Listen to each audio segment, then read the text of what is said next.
techno-Marxism. That's the world we're going into. They want a numb and indifferent population that they can enslave, that they can rule over, who are complacent. What they want is compliancy. I feel sorry for these people because the way the world is going, I don't think that they are psychologically equipped to survive. The entire universe is watching what we do. We are all connected to the entire universe. And each of us can be a beautiful ray of light if we will it, if we choose it to be. What power is the capacity to direct and focus our attention. And before, for the longest time, the best and easiest way to focus our attention was money, right? So wealth isn't money. What wealth is our attention, our consciousness.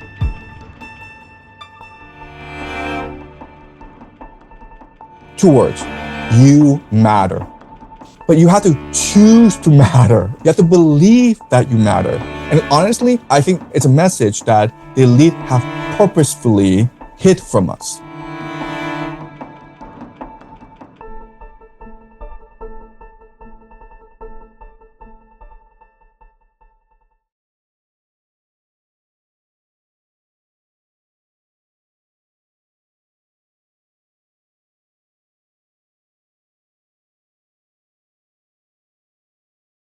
Hi friends, it's a pleasure to tell you that my book, What It Takes Southeast Asia, has been released in English and Bahasa Indonesia.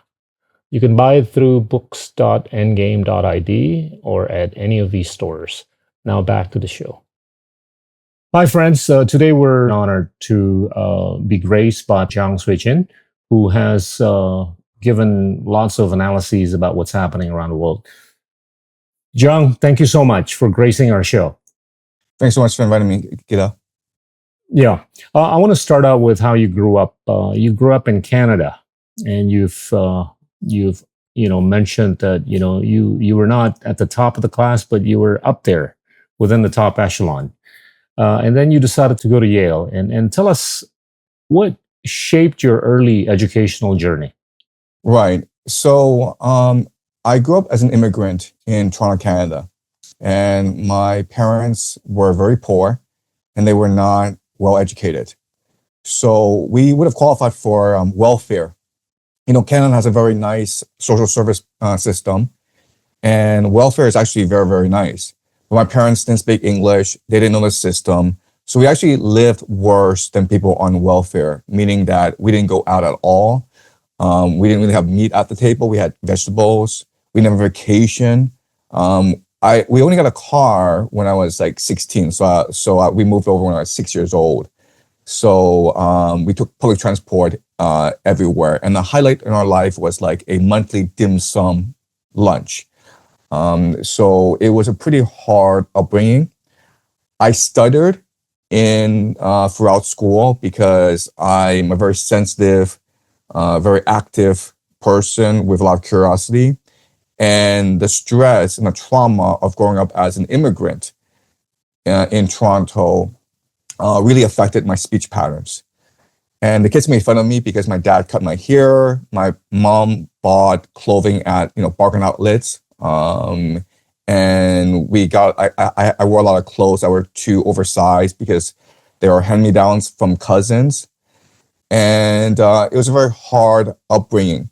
My dad was a dishwasher and he was working in a restaurant. And as you can imagine, being an immigrant, Chinese immigrant who didn't speak very much English, he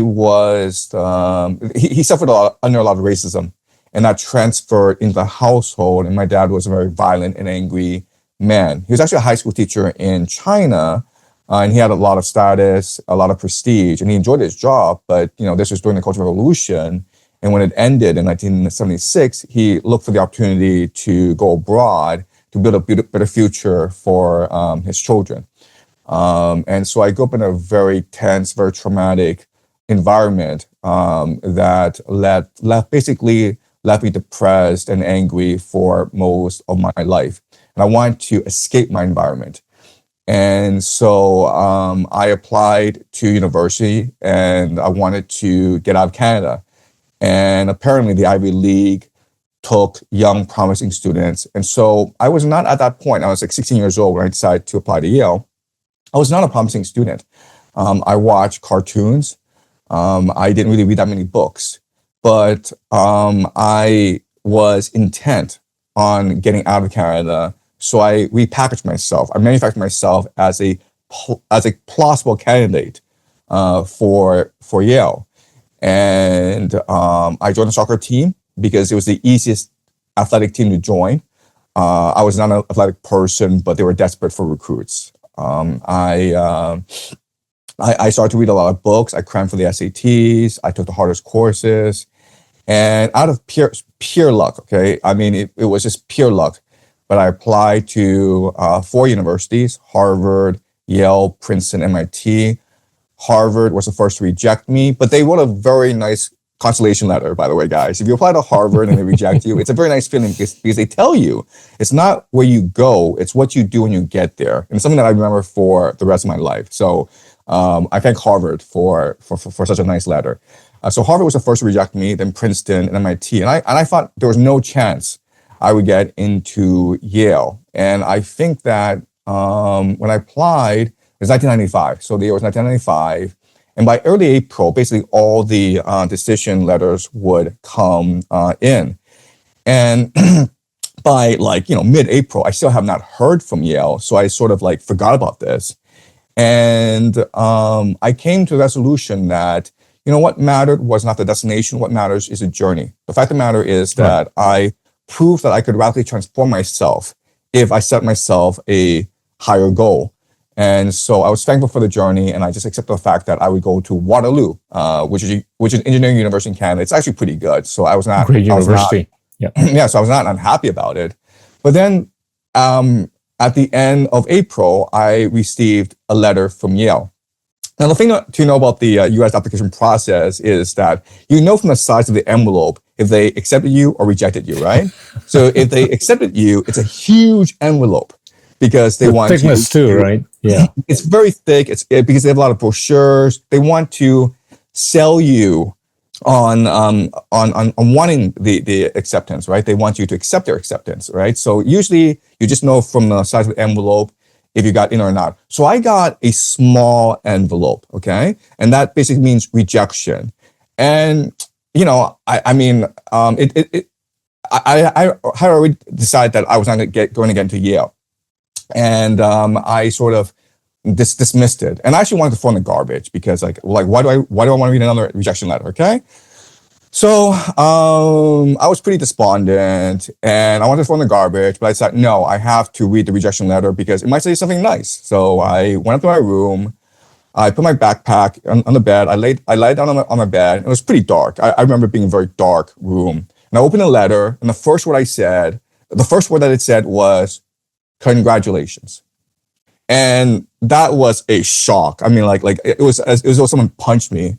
And I didn't know what I was reading. So I kept on reading, and it seemed as though Yale had accepted me. But I didn't believe it. So what I did was, the first thing I did was, I picked up the phone and I called Yale University. It took me half an hour, but I finally got through to an admissions officer who confirmed that I had been accepted into Yale. And that's the story. And that forever changed my life because going to Yale, as you can imagine, opened up the entire world to me. Wow. Talk about the essay that you wrote. When I was a high school student, I went to a normal high school in Toronto. My world was very limited. And I didn't have packagers, they're called packagers, who help you write the essays. I didn't have people I knew who went to Yale and who could guide me in the process.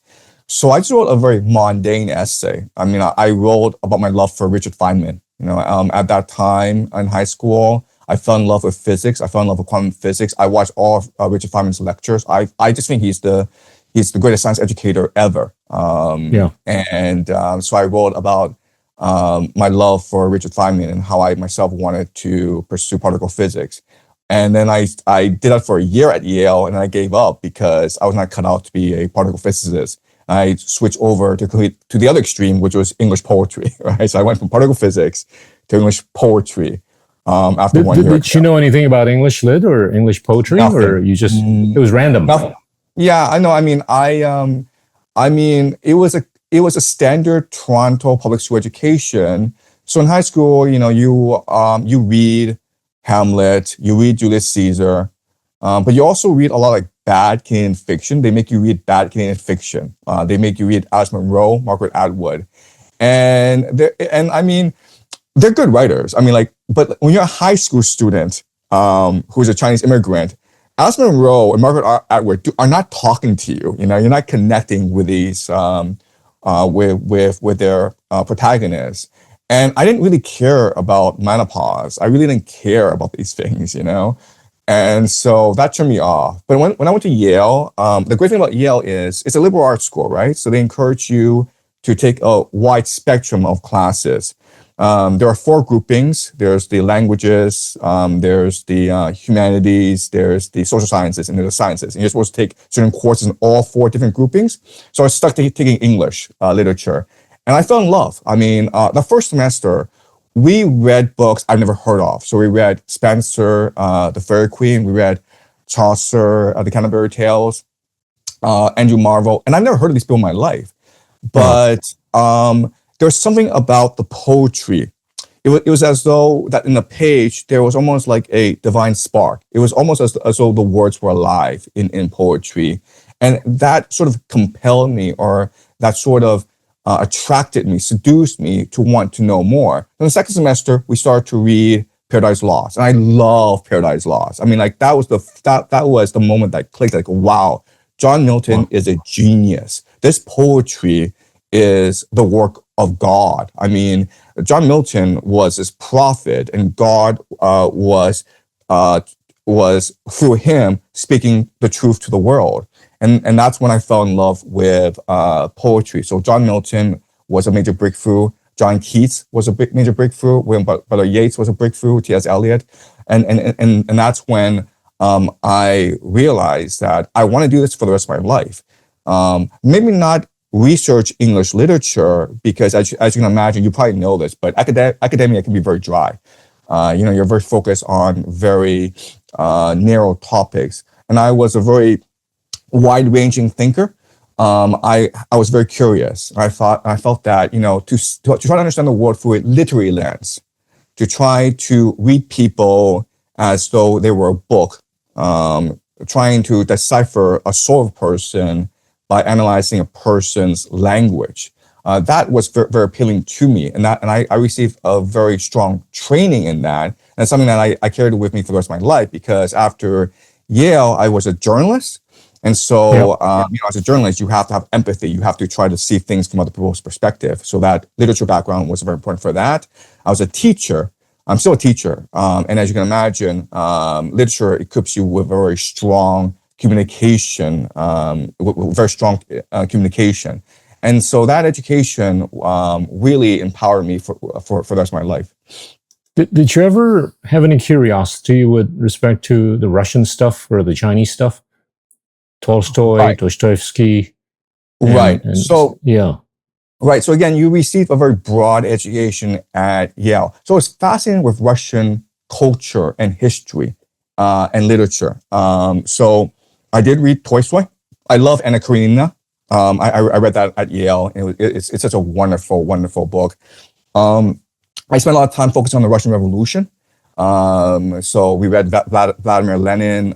We were reading Marx. We were trying to understand the Russian Revolution. I took a course on Russian history, which I believe was taught by Peter Steinberg, and he's a very prominent Russian historian. And it was a wonderful course.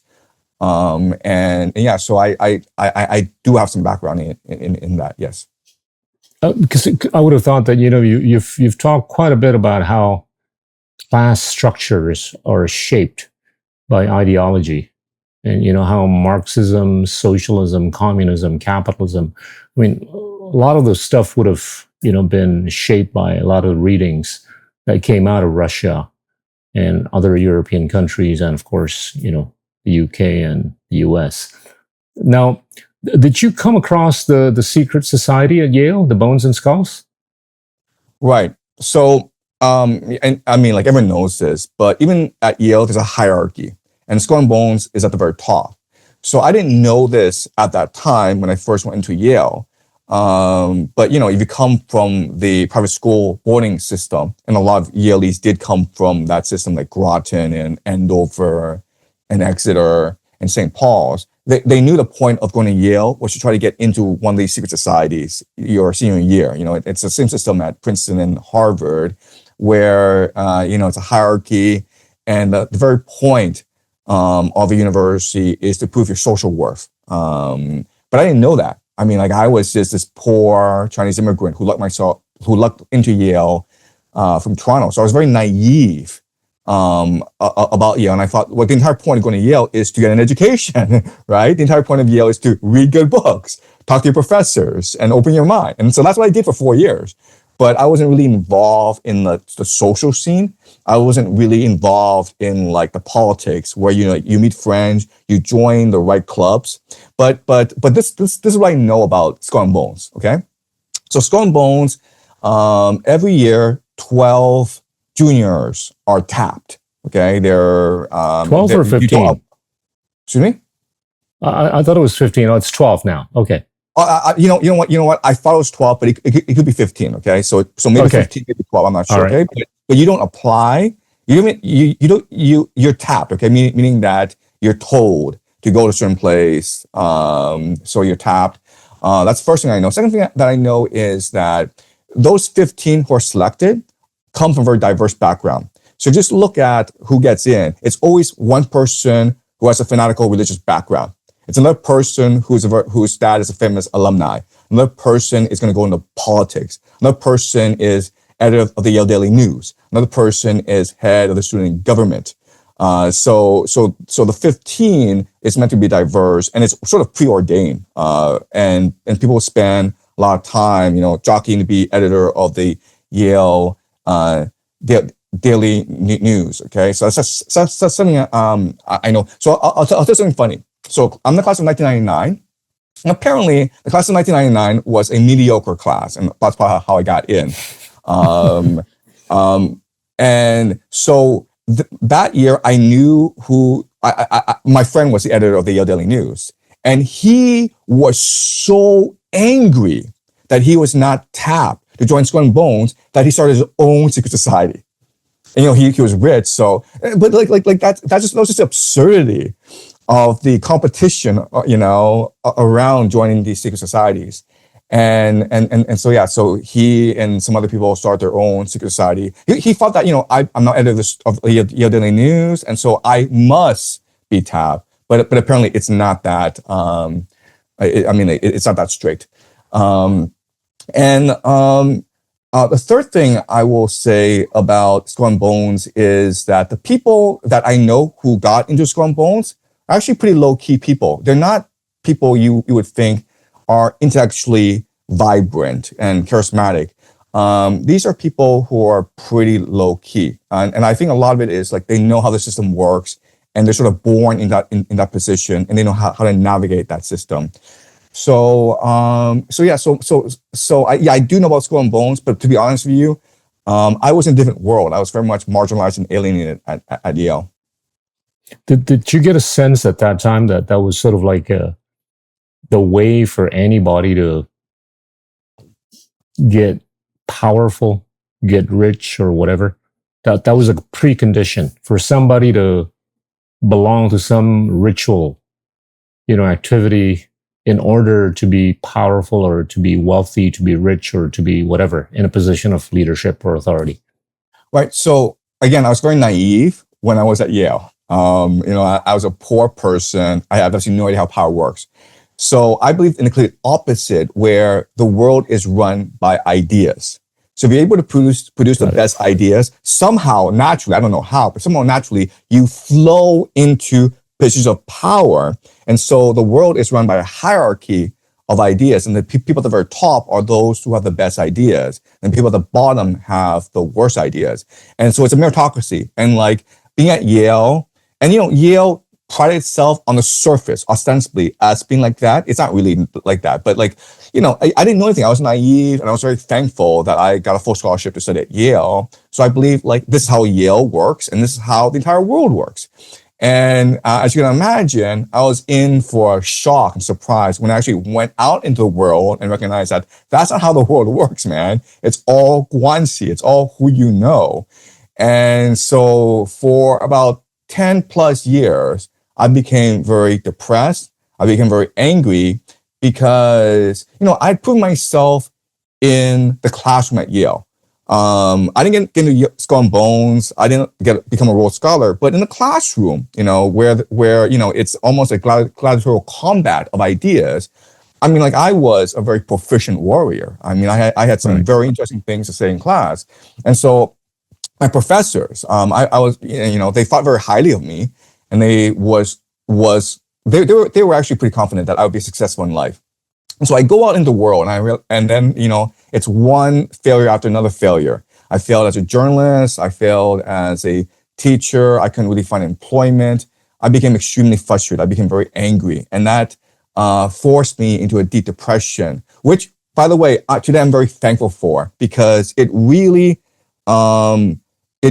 shocked me, traumatized me into reimagining how the world works. And I don't think that without that sort of like 4 or 5 years of outright depression, of just sitting at home and feeling sorry for myself and hating the world, it was not possible for me to resurrect myself and have a more nuanced and subtle understanding of the world. And I know this because I have a lot of friends who went to Yale, Harvard, and Princeton, and they're very successful people, very wealthy. And like when we start talking about like world events, about Donald Trump, about Vladimir Putin, about this war in Russia, about the war in Iran, they don't get it, man. That they're still stuck in this CNN, New York Times mindset in that Trump is just deranged, and after he leaves office in 3 years, I mean, like he'll still be around for a long time, right? But once he leaves office, things will go back to 2020. Things will go back to normal. And also, it's possible that the Democrats win the midterms in November, and then he'll be impeached, and then we'll go back to normal. This war in Iraq will work, and we'll go back to normal. Don't worry, we'll go back to normal. So they have their heads in the sand. And you know what? I'll be honest with you, I feel sorry for these people because the world as it is, the way the world is going, I don't think that they are psychologically equipped to survive. It's pretty scary, man. I want to pick up on journalism, and I'll come back to the U.S. and Trump and all that. How do you see journalism in terms of its evolution from 1995 to today? I mean, we were shackled by mainstream, right? In the 80s, 90s, probably to the extent of early 2000s. But now people are, I don't think they're looking at mainstream the way people would have been looking at mainstream in the 90s and 80s. How do you think journalism has evolved until recently or today? And how do you think it's going to evolve going forward for the benefit of humanity? Right. So let me start with a story. So the year is 1999, and I had just graduated from Yale, and I went to Beijing to learn the language, to sort of acclimatize myself into Chinese culture because, I'm Chinese, but growing up in Toronto, going to Yale, I didn't really know that. So I wanted to like rediscover my roots and really try to understand myself. Plus, I was very lonely and I wanted to meet friends. So I go to Beijing, and pure coincidence, but a very famous American writer named Gita Wirjawan, he was actually in Beijing for the first time in his life, researching a story, and he couldn't speak Chinese. And so through a mutual friend, I was introduced to Gita Wirjawan, and I was his translator for 6 months. And that was really the best education you could have as a journalist, as a wannabe journalist. And he really inspired me to want to be a journalist. And like Gita Wirjawan is old school journalist. I mean, he really epitomizes the golden age of journalism when, journalists were part of history and they were making history. His book, Thy Neighbor's Wife, really changed the American sexual discourse in the 1980s. And, he knew everyone. I mean, he was friends with Donald Trump. He was friends with everyone in America at that time. And, just being with him, first of all, it made me idealize journalism and think that journalism is really about truth seeking. Because that's what he told me every single day. We had dinner together, like journalists are making history. They are the ones recording history, and they are recording history from a critical lens. Because most journalists, I mean, when he was a journalist, most journalists were working class. I mean, he was not a Yale graduate. He was not a WASP. He was not a blue blood. He was a child of Italian immigrants who grew up in Ocean City, New Jersey, and he suffered under a lot of racism, discrimination when he grew up, and that made him a stranger in America. And that enabled him to see America through a more nuanced, more critical lens. And if you actually read his stories from the early days of his New York Times career, his stories on Floyd Patterson, you recognize that he has a real appreciation for the underdog, for the oppressed. Right. He talks about how he never wanted to interview the winners of a sports match. He always wanted to interview the losers of a sports match, because that was a much more compelling human narrative. So he had a profound impact in the way that I saw myself as a journalist, as well as journalism in general. And so I saw journalism as really about fighting for the truth, about fighting for the common man. And that's an attitude I maintained for the longest time until 2016. Okay. 2016 was when Donald Trump won. And then after 2016, journalism broke, right? I mean, like before, journalism prided itself on being at least fair and balanced. But in 2016, when Donald Trump won, like journalism just developed TDS, Trump derangement syndrome. And then journalists started to align themselves with the national security apparatus, right? People like John Brennan. And like these spies were featured prominently in the media. And they were promoting hoaxes such as Russiagate, right? Oh, Trump is actually a Putin spy. And Trump won election because the Russians rigged it in his favor. and I just saw the gradual decline of journalism. And then, after that was the COVID affair. And I was in China at that time, and I didn't think it was that big of a deal, but the journalism was making out to be like this, apocalypse. And then, of course, was the war in Ukraine. And I mean, that was just pure jingoism, right? I mean, like rather than trying to report the war in a fair and balanced manner, it was just like, Russia is this evil empire that's about to collapse at any point. Ukraine is heroic, and it didn't go into any of the history behind this war and the fact that the Azov Battalion are a bunch of neo-Nazis. They never ever mentioned that. It's something that you have to learn from online media, independent media. So I learned that from the Jimmy Dore show. Okay, so at that point, okay, by the time of the war in Ukraine, I'd given up on journalism. Now I switched to the internet. I was watching Jimmy Dore a lot. I was watching Tucker Carlson a lot. I was a huge fan of Tucker Carlson at that point because he was the only one who was actually speaking the truth about the world. Oh yeah. So yeah, and you try to stop the war. Yeah, exactly. You try to stop the war 3 times. Yeah, I'm actually from what I heard. talking to Tucker Carlson next week. We have a 2-hour conversation schedule, so I'm really excited about that because as you said, he's been working his ass off for the past 10 years trying to stop America from imploding, from like committing suicide. He was the one who tried to stop the Ukraine war, but he did everything he could to stop this war in Iran. So you may remember, but in January 2020, the President Trump ordered the assassination of Qasem Soleimani, who's the Middle East envoy. Right, and that's a declaration of war, right? So there's real fear that Trump would order a full-scale war against Iran. And Tucker Carlson, to his credit, he flew all the way down to Mar-a-Lago to tell Trump, you cannot do this. You're going to betray your base. You're going to destroy your political career. And it worked. And so Tucker Carlson in 2020 saved us from nuclear apocalypse. And I actually wrote to Gay Talese and said, we have to thank Tucker Carlson because, he saved the world. Unfortunately, that's not going to help today, but yeah. Well, the last bit on journalism, at the rate that journalism has been somewhat controlled by the state or oligarchical forces, how do you think journalism is going to have to get normalized for the benefit of humanity? You think podcasting is the way forward? So that there's more truth seeking as opposed to political correctness seeking? Right. So I think that journalism for the longest time was in a very privileged position. So after World War II, you had the advent of major print journalism, major TV journalism, and you had journalism as really the main information space for people. It was able to create a national framework, a national narrative that everyone bought into. But now what we're seeing is a gradual splintering, a fracturing. And so people now go into their own bubbles.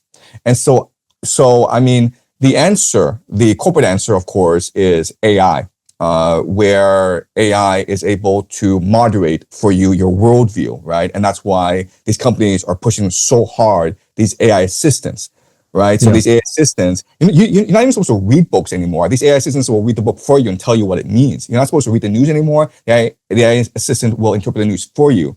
And so that is, I think, the plan where they want to use AI to create these individual matrices for everyone, so that the consciousness is controlled centrally. Okay, so I think that is the plan, and I think the solution for us as humans is to be more proactive in seeking out our own information, to be inquisitive, to question, to want to debate, to have the courage to admit you're wrong, to have the courage to seek out people who you disagree with, and to have the courage to debate them and open your mind. That, I think, has to be the future. But so we are, as you point out, at an inflection point where corporate journalism is dead. You look at Barry Weiss at CBS News, right? Who is going to watch that crap, right? Larry Ellison bought TikTok, and now people are migrating away to other platforms. Now they bought CNN and the merger of CNN with CBS News. That's going to destroy all of corporate media, right? They're trying to control the narrative because they're desperate and anxious. But when you do that, you just force people away. And so it's possible people shift to AI, and that's what, obviously Sam Altman and his investors want. Yeah. But the real solution is for us to recognize that we have our own individual responsibility to seek the truth for ourselves, and to to formulate our own understanding of the world. We can't just be passive and rely on a talking head to tell us what to think anymore. We have to think for ourselves now. Well, I think the concern with the pre-existing AI platforms, not all of them, but most of them, they're more political correctness seeking. But I think it's structurally driven by the fact that they're closed sourced and for profit. And I think the way forward, if we want to get truth out of the system for humanity, I think you got to make sure that we maintain an open source and not for profit, type of an AI platform that will secure and ensure, the democratization of information and ideas. I think transparency is what's key. I completely agree with you. Transparency and openness. Yeah. The next big topic I want to switch over to is really the international rules-based order, right? You've talked quite at length about the evolution of the pre-existing order, call it the Washington Consensus, the Bretton Woods, and all that, right? How do you see it evolving so far and going forward? Right. So before this rules-based international order was the bipolar world, right? The Cold War between the Soviet Union and America. And when the Soviet Union collapsed, America could reimagine the world in whatever way it wanted. And so George H.W. Bush famously coined the phrase New World Order, right? And the New World Order just meant the rules-based international order where the United States would be the hegemon. It would be the enforcement, but it would also respect the United Nations, the WTO, these multilateral organizations that would underpin the New World Order. And that worked spectacularly well for the longest time. But the problem, of course, is that when you are the hegemon, it's hard not to be corrupt. It's hard not to develop hubris. And that's what led us to these Middle East wars, where America, for no particular reason, destroyed Afghanistan, Iraq, Libya, and Syria. People don't remember this, but in the 1980s, Libya, Syria, and Iraq were not Islamic countries. These were vibrant middle-class societies that was well educated and which was prosperous. And now, if you go to Libya, Syria, and Iraq, they're completely destroyed. And these millions of refugees are forced to seek shelter in Europe, which is also causing a lot of problems as well. So the wars in the Middle East were just war crimes. And then, of course, the other big thing, of course, was the 2008 great financial crisis, when America ceased being a manufacturing power and just focused on financialization. So it's taking all these wealth from the world and developing these risky financial assets for people to gamble with, derivatives, right? And that ultimately led to the subprime crisis and the collapse of the global economy. And if it weren't really for the Chinese, the global economy would have collapsed, right? Because remember, it was the Chinese who saved the world by focusing on building infrastructure. And so, but you know, the big thing is that 2008, 2009, nothing changed, right? No one went to jail for swindling the American public. Most Americans lost their homes, but it didn't really matter because they were poor. You know, Obama came into office in 2008 with the slogan, hope and change. And at that point, he had a choice. You could either bail out homeowners, right? The majority of the American public, and most of these people were actually Black, African-American, right? Or you could bail out the banks, who are responsible for the collapse. And what experts were saying, like, you cannot bail out the banks because it would create moral hazard. They would just keep on doing this over and over again. And of course, Obama bailed out the banks because his entire team were these Wall Street people and people like Tim Geithner and Larry Summers. And so so Wall Street was bailed out. And then journalists asked, you know, the Obama administration, why didn't you bail out the American public? If you bail out the Wall Street, you can also bail out the American public, right? Why not just, you know, forgive their mortgages? These are just average, hardworking Americans. They need a place to live, man. And do you know what the response was from the Obama administration? Moral hazard, okay? Moral hazard. We didn't want to create a condition where poor people became too lazy and too complacent, right? We want to teach them a lesson. So that's the world we live in today, where America is not democracy anymore. It's an oligarchy. And that's what led to the rise of Donald Trump, because Donald Trump basically said that I'm going to collapse this system. I'm going to destroy the oligarchy and represent America first, right? We're going to kick out the immigrants so that average Americans can have access to like good jobs. We're going to destroy this rules-based international order where everyone cheats us, right? Especially the Chinese. They steal from us. They take our technology. We Americans are too trusting, too generous. And that's a message that really resonated with the American public in 2016. And honestly, it still resonates today. Wow. You know, one would think with an intuition that during unipolarity, it would have been so easy to transnationalize any particular narrative, right? With an intuition, to the extent that we believe that unipolarity is going to shift over to multipolarity, do you think it's going to be as easy or more difficult to transnationalize any particular narrative? Look, what I think is happening in the world right now is not necessarily like a global conflict between different nation states. It's more civil war within these different nation states. Okay, so if that makes sense. So let's look at the United States. Does Trump really care about Venezuela?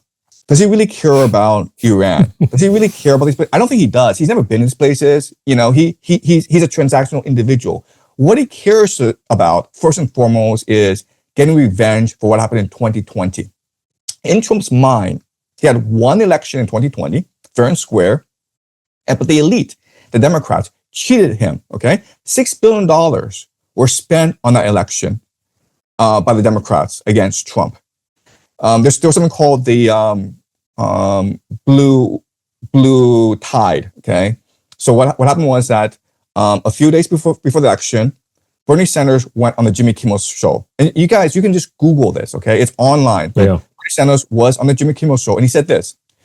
Okay, here's what's going to happen in November. The first night, it will seem as though Trump had won. Wisconsin, Pennsylvania, Michigan will go Trump's way. I'm telling you right now, do not panic. Stay calm. Why? Because there are these mail-in ballots, and there are millions of them, but they will take time to come in. And in 2 weeks' time, I guarantee you there'll be a blue wave, and it will overturn the results in Michigan, Wisconsin, and Pennsylvania. That's what he said. Again, you can Google this. It's online. It's still there, okay, on YouTube.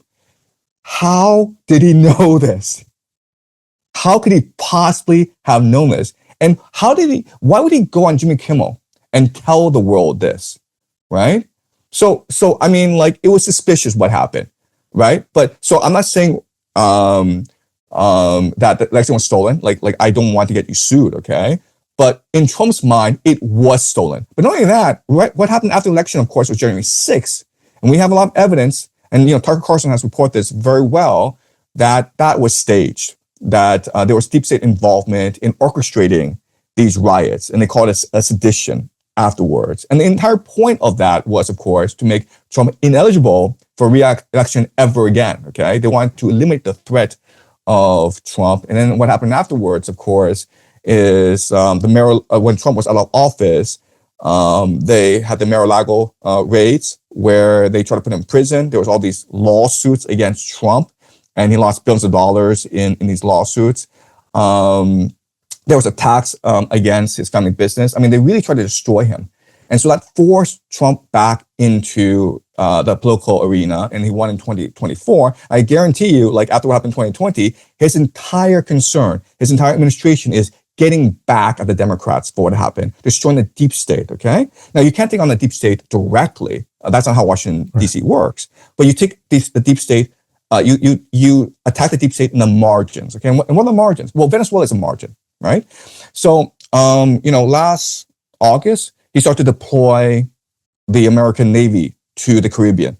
And he said that, I'm doing this to stop narco trafficking, okay? And everyone's like, no, that's complete nonsense. Why are you doing this?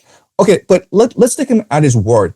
Why would he do that? And the answer is the CIA, the deep state, a lot of the financing actually comes from narco trafficking. The CIA is notorious for being the world's greatest drug trafficker. Okay, so go back to the Iran-Contra scandal, right?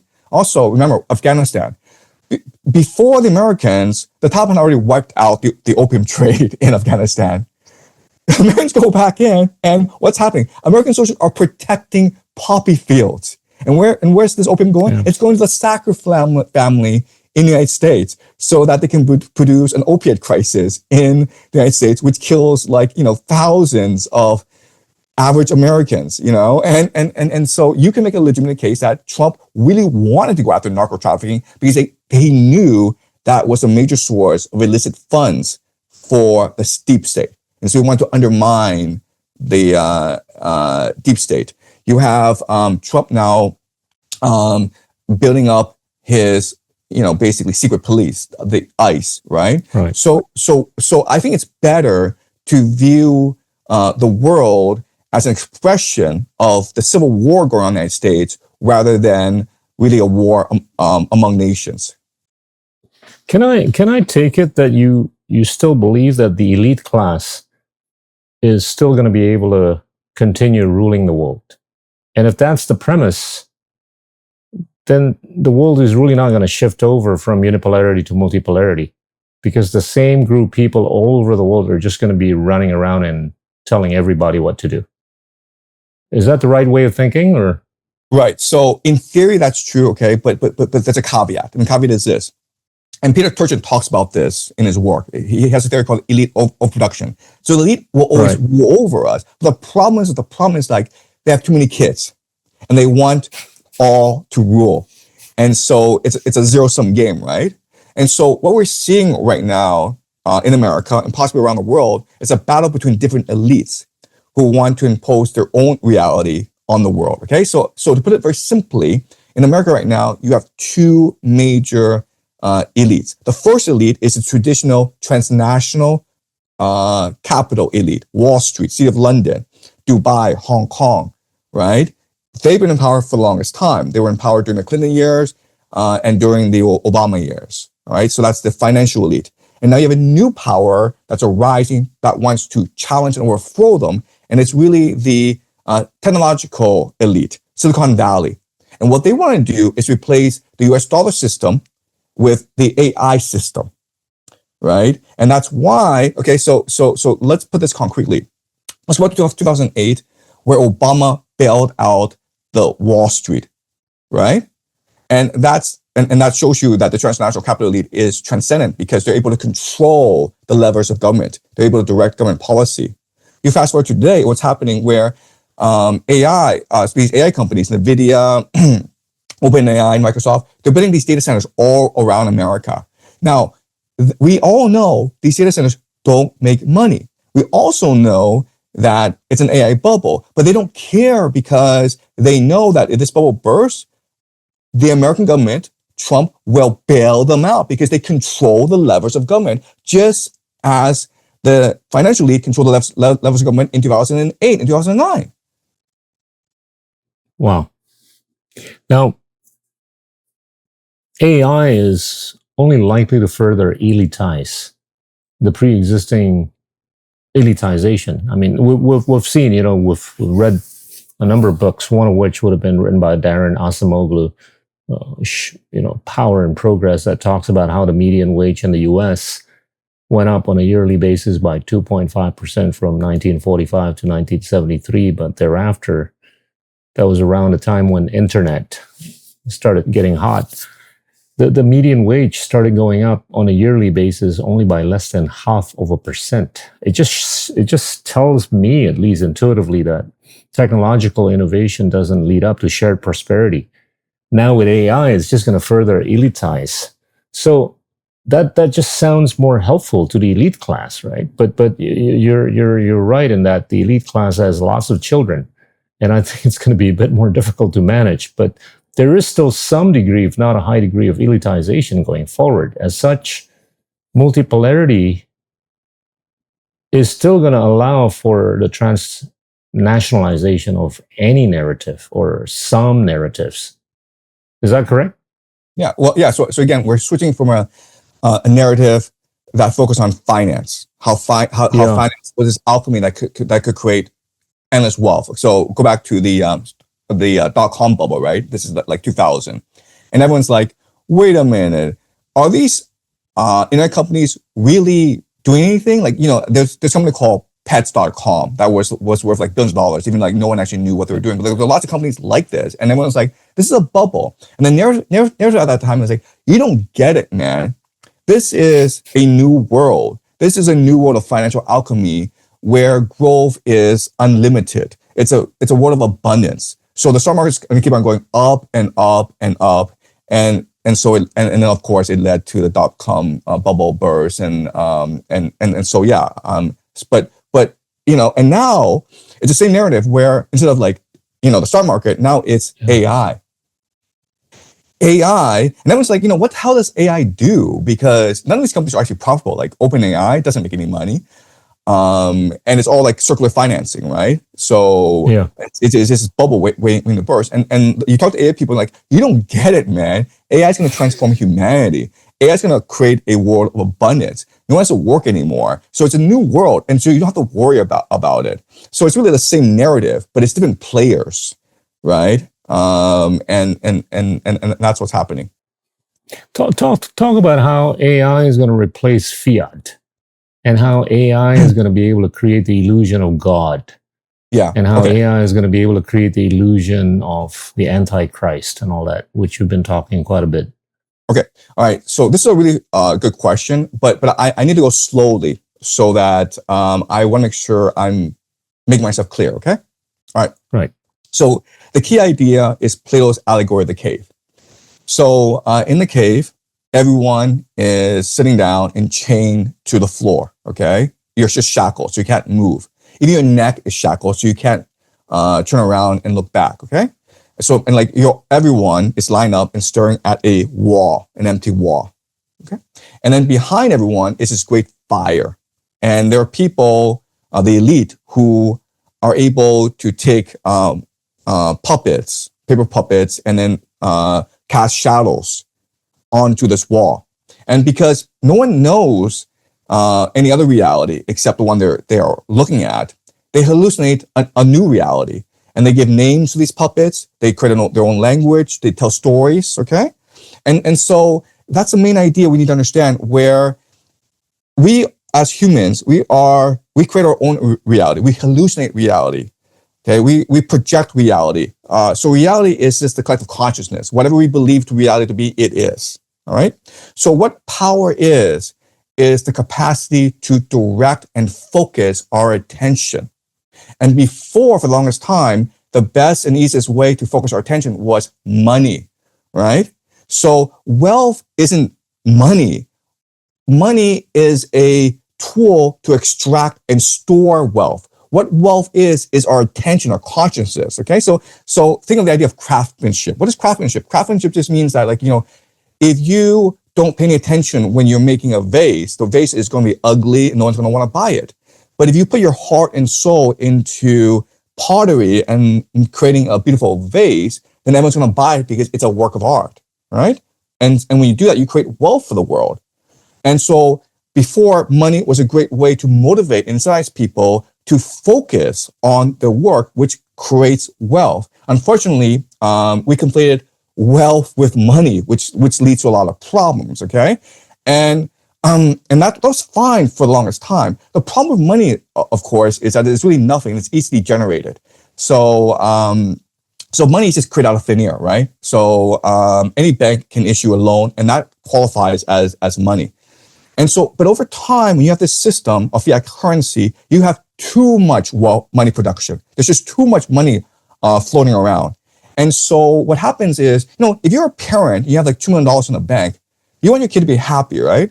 So you basically tell your kid, don't worry too much. If you fell in life, I'll give you $2 million, right? And so the kid's like, okay, then why do I have to work? And so you go to work, or you don't really like to work, you quit and you go to another job, okay? And that's what's led to the economy we have today. So the problem that in our world, people don't recognize is that there's too much wealth and money floating around. There's just too much. Yeah. And so you need to destroy this wealth through war. Okay. Now the question then is, okay, how then do you capture people's attention? How do you focus people's attention? Well, you can do it through AI, right? Because imagine you're a child and you're always talking to your imaginary friend, right? But let's just say this imaginary friend was real. It's a real robot. And I have children, right? And they love, they're always bothering to buy them a robot. When they buy a robot, they play with it all the time. And it's like their best friend. Guess what, guys? This robot can be controlled. And this robot can manipulate you into thinking certain things, right? ChatGPT. There's all these stories of how ChatGPT has become the best friend of people. And ChatGPT has driven people to suicide because ChatGPT just tells you what you want to hear. Well, that's what AI is. AI is something that basically becomes your most intimate friend and is able to direct your attention, direct your focus. And you can have any AI you want. If you believe in demons, your AI can be a demon who urges you to great things. Okay, so Lex Wexner, who was at Epstein files. There's a report about Lex Wexner, the billionaire behind Victoria's Secret. For those who don't know, he has his own personal demon, man. Okay. And this demon tells him, you gotta go make more money. And that's what drives him, okay? Well, you know what? If with AI, you can have your own personal demon, but you can also have your own personal angel. You can have Jesus, right? Joe Rogan said that Jesus will come back as an AI. Why not, man? You can have AI as your girlfriend, right? So have you seen the movie Her? The Spike Jonze movie, Her, right? Well, yeah, why not, man? Yeah. So that's how you control people's attention. And to control society, you can have tokens, right? So rather than money, you can have tokens where you do the work and you give them these tokens, and then your tokens can then upgrade your AI. So as though your AI is your lover and you're working for your AI, right? And quite honestly, this system is going to work. What it is techno-Marxism. That's the world we're going into. That's pretty scary. You've also talked about trans-humanism. And how that relates to the rich and the common people, right? I mean, it's really about the advancement of human conditions by way of technological innovation, but it's just going to splice up humanity, because the guys that are at the top 1%, they're going to be thinking about living until they're 150 to 250 years old, whereas the guys at the middle and the bottom, they can only think about using ChatGPT or Gemini 3 for getting answers faster than before, right? It's just going to further divide. Yeah, so we are heading towards this world where, as you say, the elite have access to transhumanist technology. So they are more healthy, they're more beautiful, and they live longer, right? And that's something that Jeffrey Epstein was actually working on a lot, because, as you can imagine, that's the obsession of the global elite. Like, where do they put all their money in science? Longevity research.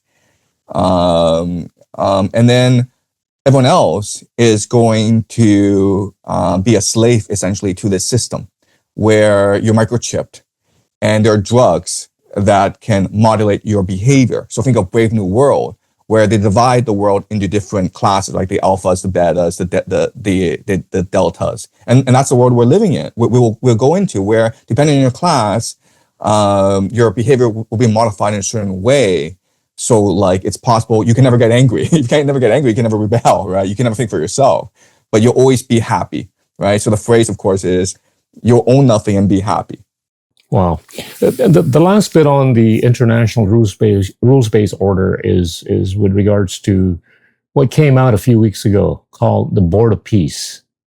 What's your take on this? I mean, it just sounds to me like the privatization of peace. Trump's ambition is to create Trump world. Okay, so he wants to create an alternate reality where he's God.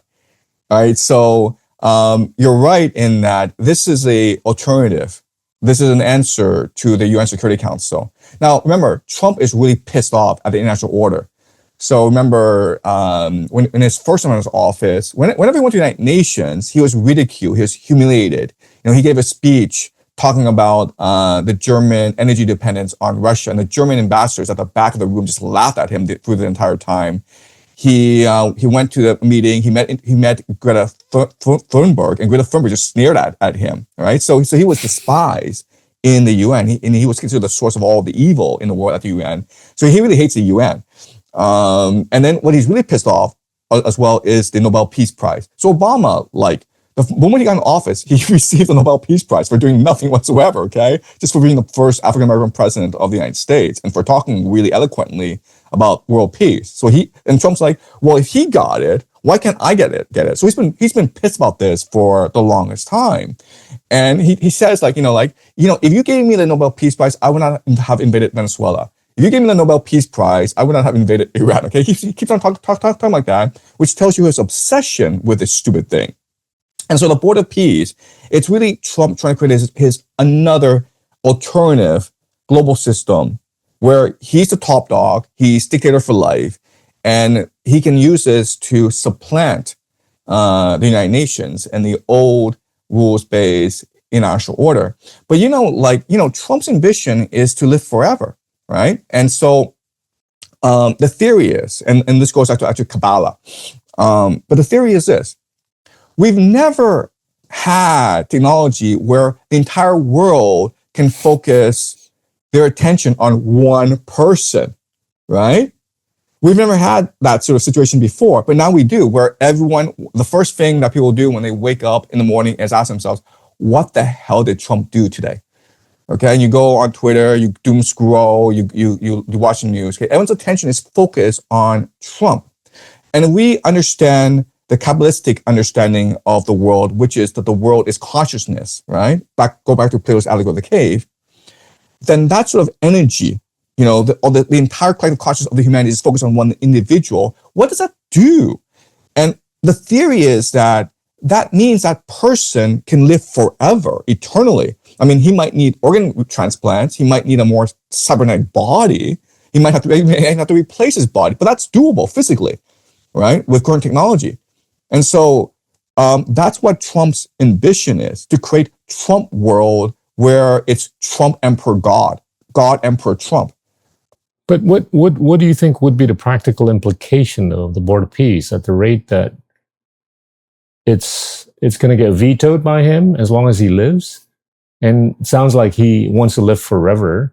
at the rate that, there's no mention of any prospect for a two-state solution, and there's no participation of the Palestinians, how does that bode for world peace? I think the Board of Peace, it's meant to replace the UN Security Council, right? So given the war in Iran, the world is going to fracture, right? And so there's going to be some major trends that emerge very quickly because of this war. The first major trend is deindustrialization. There's no way around it, right? Because before, the entire world was dependent on cheap energy, right? Oil is the basis for all, for the entire economy, right? So once you lose access to cheap oil, then you can only deindustrialize. You can no longer do AI. You can't do electrical vehicles. You don't have the oil resources to do that. Okay, so the world has to deindustrialize. That's point number one. Point number two is that the world has to practice now. Nations and states have to practice mercantilism. Okay, they basically have to become self-sufficient, and they have to create their own supply lines. One of the nations that has this most pressing need, of course, is Japan. Japan is one of those technologically advanced nations in the world. It's very wealthy, but it doesn't have independent global supply chains. If the United States were to cut off Japan from the American system, Japan starves to death. So, I think one of the major missions for Prime Minister Takahashi is to create a mercantile supply system. And this goes back, of course, to the 20th century, the Japanese prosperity sphere, right? So it's going to have to go into Southeast Asia and try to colonize as many territory as it can. Okay, so that's not a pretty sight. Okay, so mercantilism, and then the third, of course, is this war over resources. So basically over water, basically. So as current geophysical trends continue, many nations in the world, especially in the Middle East, India, Pakistan, they're going to face some water shortages. So I think these are the three big trends that we have to anticipate because of this war in the Middle East. And so this Board of Peace is meant to be above this fracturing of the universe and try to bring stability and order to areas that conform to Trump's vision of the world. Will it work? I think it will work, yes. I think that what Trump is doing is establishing the American empire, which is different from Pax Americana. Pax Americana is, as we discussed, the rules-based national order, where America guarantees the peace of the world, but people are able to trade using international rules like WTO. But the new American empire is just basically your average empire, which has colonies, territories, and vassal states. Okay, so Trump is very serious about Greenland, very serious about Canada, very serious about Mexico, very serious about Cuba. Okay, he wants to create something called a technate, which is this North American empire that's ruled by a technocracy. And then you have some vassal states around the world as well. That is his long-term ambition. All right, I want to segue to the third big point, which is what's going on in the Middle East, right? In the last couple of decades or so, we've seen an evolution of rationale, whether it was for democracy or it was because of weapons of mass destruction, and recently regime change, and then more recently regime alteration. What do you think would have been the real reason for the invasion onto Iran? Look, this is the question that everyone's going to debate for all eternity because there's no real answer. Even today, Trump and his team have not articulated a real reason, okay? So originally the pretext was Iran's uranium enrichment program. So remember, this started when Trump's envoys, Steve Witkoff and Jared Kushner, went to the Iranians and gave three impossible demands to the Iranians. The three impossible demands were zero uranium enrichment, even for civilian purposes. You can't do that. Two is you have to let go of your proxies. You have to abandon your proxies. And then the third, of course, is to reduce or limit your ballistic missiles program. So these are impossible demands. And the historical equivalent is when the Romans start the Third Punic War by going to Carthage and saying, you know what, we had a peace treaty where you would no longer threaten us, but now you have these hegemonic expansionist tendencies. So to prove that you're peaceful, surrender all your weapons to us.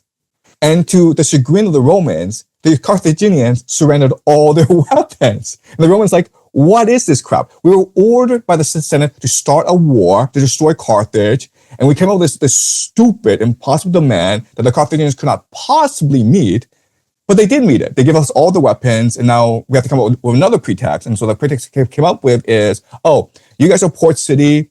We're afraid of your naval power. So move inland by 10 kilometers, and we won't bother you anymore. And that's an important, like, so I mean, they just kept on pushing the goalposts. And that was happening with the United States and Iran, where it was clear the United States was looking for any pretext to start a war. But what surprised everyone was, before the war started, the Omani foreign minister, okay, and this is like a few hours before actually the bombing started, the Omani foreign minister went on TV and said to the American audience, the Iranians have agreed to zero uranium enrichment, even for civilian purposes, which they said was an absolute red line. And not only that, but they're now willing to negotiate proxies and ballistic missiles. The Iranians have given us everything. And now Trump can win Nobel Peace Prize. And a few hours later, of course, the bombing started, okay? So this nuclear pretext is complete nonsense. Also remember, the envoys are Jared Kushner and Steve Witkoff. And Steve Witkoff went on TV during negotiation and said to, I believe it was Megyn Kelly. I'm sorry, I can't remember who it was. And he said the Iranians are like weeks away from weapons grade uranium enrichment. So he was telling the world the Iranians are not negotiating in good faith. He was sabotaging his own negotiations. All right. So his job was not to actually get a deal. His job was to make sure no deal could happen. So the nuclear pretext is not relevant. Before these talks, remember, there were these protests in Iran, and Trump tweeted out that the Iranians should let these protesters protest, and America will protect their right to protest. And so there was real fears that Trump would launch airstrikes to protect these protesters. But then, the Iranians cracked down. And then Trump never mentioned these protesters ever again, okay? So that would have been a pretext, saying, look, we're trying to promote democracy in Iran. But he never mentioned it again. And now the pretext, the excuse is, and this is what Marco Rubio told the press. He said that, why did we attack? Well, we got word the Israelis were going to attack first. And if they attacked, then the Iranians would have retaliated against both Israel and us, the Americans. So to protect our American service people, to protect our American bases, we had to attack Iran first. Like, and so like— I saw that. Yeah, they cannot articulate, even today, a clear purpose and reason. And you could argue they don't want to do that because they want to maintain maximum lethality. They want to maintain maximum flexibility, because their real purpose is to destroy Iran as a viable nation state. They want to break Iran up into different ethnic enclaves that could never threaten Israel again. But they cannot justify why they would want to destroy Iran, to basically turn Iran into another Syria or Libya, because they can't justify it to the American public. And so rather than, make up a stupid excuse, because if they make up a stupid excuse, for democracy or whatever, then they were bound by that excuse. So they're like, we'll just do it. Okay. So right now, the big question is like, why is this happening? And again, historians are going to debate this for all of eternity, and no one's going to have a clear answer. There will be never will can this emerge. Okay. So let me speculate on different possibilities. All right. Right. Okay. So the most logical, practical explanation is, okay, the Americans didn't expect Russia to invade Ukraine. And when they invaded Ukraine, through the rules-based international order, the Americans tried to restrain Russia, okay, through sanctions, by cutting Russia off the SWIFT banking system. They told the Europeans never to buy Russian energy anymore. Okay, so Nord Stream pipeline was blown up. The Americans and the Europeans confiscated $300 billion of Russian assets. All right, they're still frozen today.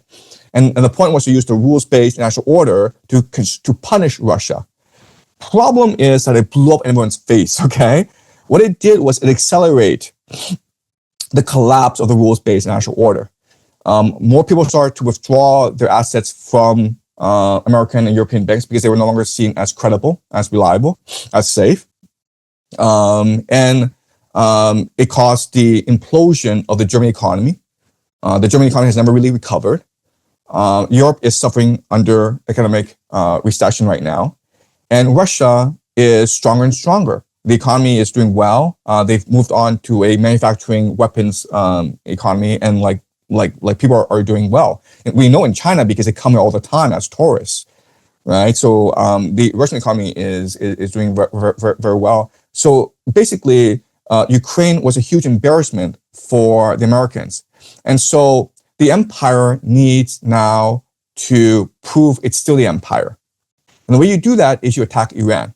Why? Well, if you attack Iran, first of all, you're able to control Middle East oil, okay, as an answer to Russia's control of Ukraine. Because remember, Ukraine and Russia together controls 1/3 of the world's carbohydrates. And so basically Russia can choose to starve out the Middle East and Europe, okay? So resources are really important. Another thing that's really important is trade access, Strait of Hormuz. And by controlling Iran, what you do is you negate the possibility of a Russia, Iran, China grand trade alliance, which can just alienate the Americans, right? Because the Americans control trade through the sea lanes.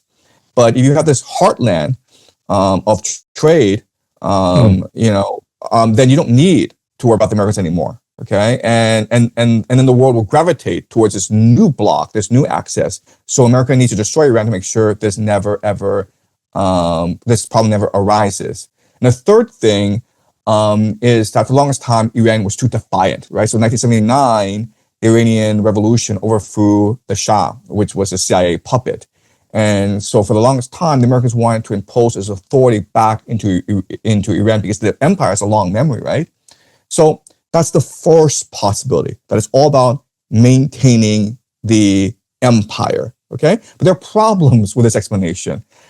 The major problem is that the Iranians were perfectly happy to trade with you, right? So you didn't have to go to war against them. All you had to do was remove the sanctions against them. And they would have been perfectly happy to join your bloc and just abandon the Chinese and the Russians, okay? I mean, like, people are practical. If I'm going to make more money with you, I'm going to do business with you, right? So there's absolutely no reason to go to war. In fact, it would have been better off for the Americans if they just signed a free trade pact with Iran.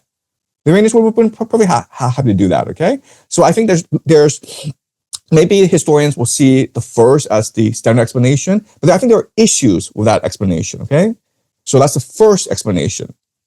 The second explanation is that Trump is the chaos president. So we're going back to the Civil War in the United States, right? So if a war were to break out and America were to maybe lose this war, or America would become bogged down in this war, then Trump would have emergency war powers, which means he's allowed to cancel elections. He's allowed to deploy National Guard all across America. He's able to monitor elections. So remember, during the State of the Union address, Trump emphasized how important it was to pass a Safe America Act to make sure that only legal citizens could vote. And that meant checking their IDs. So he's trying to basically better control the outcome of elections. And with this war in Iran, he can do that. If there are protests, there are riots because of this war, because Trump is drafting young men to go die off in Iran, that benefits him, right? And he's got a lot of supporters. The military-industrial complex is for this war because it means more money. The Silicon Valley people are for this war because it means more power for them. Even the Democrats are for this war because, first of all, the Israel lobby, AIPAC, is very strong in America. A lot of these Democrats are extremely pro-Israel. Chuck Schumer, But I would say the majority of Democrats are very pro. Yeah, both Israel. sides of the aisle. Right. And also, like, they recognize that, eventually someone have to start a war against Iran. And if Trump wants to do it, let him be the scapegoat, okay? So not, like throughout this process, the Democrats never really opposed them. In fact, they gave a lot of signals to support, to suggest that they were supporting this war. Remember, so Tom Massey and Ro Khanna, Tom Massey, yeah, asked for a war powers vote in Congress, and they delayed it to Tuesday, and the attacks happened on Saturday. So they knew exactly when the attacks would happen, and they scheduled it to make sure it was no longer relevant. And then they still had the debate, and it was not able to pass because 4 Democrats voted against it. But like what people don't recognize is that it's all fixed, man. They just picked 4 random Democrats to make sure it wouldn't pass. And if I gotta ask you, you were so prescient in 2024, right? Making a prediction that Trump was going to win, Trump was going to go to war. Then, well, you made the third prediction that, the U.S. was going to lose. Did you have all this in mind in 2024, early 2024, when you said all those things? I can't really see the specifics, okay, but I do see the broad contours, the broad outlines. And I hate to say this, but this is the way that all empires behave when they decline and demise, okay? So look at the Roman Empire. What were some common trends during the Roman Empire when it collapsed? Well, civil war, right? The elite abduction, the civil war between Caesar and Pompey, and then between Mark Antony and Augustus Caesar, okay? So civil wars are a very common feature of empires in decline. Wars overseas for no particular reason. That happens a lot. The collapse of morality, the collapse of birth rates, the rise of OnlyFans, right? I mean, like, it's disgusting how I think about 20% of all young American white girls are on OnlyFans. I don't remember the specific statistic, but it's something that absurd, okay?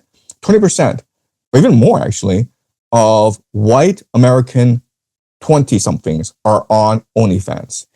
So that just shows you the complete collapse of morality. Then you have this DEI thing where, okay, like, you celebrate transgender. I'm not saying there's anything wrong with that, but it just shows you the degradation of morality in America and the focus on like these absurd topics.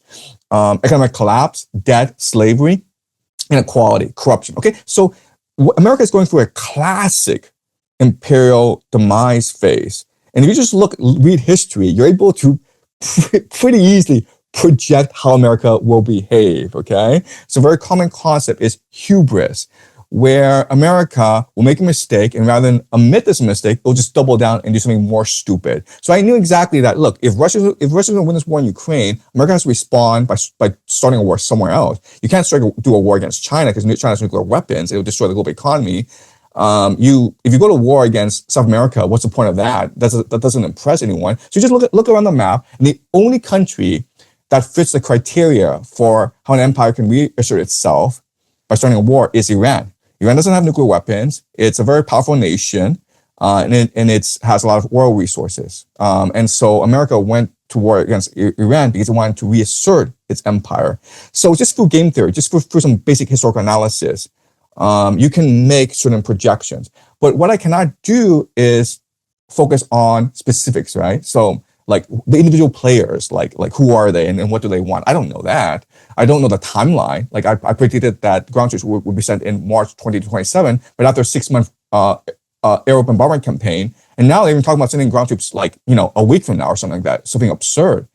Okay, so things are happening much faster than I originally anticipated. So I can't really see these things, but the broad strokes, I mean, like if you're just a student of history and if you just look at things from a very rational, emotionalist perspective, you come to some pretty uneasy conclusions, very disturbing conclusions. But the problem is that as humans, we don't want to face these disturbing conclusions, right? We want to live our lives. We want to be happy. We want to feel good about ourselves. We don't want to be thinking like, oh my God, the world can end tomorrow. I mean, For the Iranians, not losing is a victory. right? Now, would you argue that there has been a miscalculation on the U.S.'s side?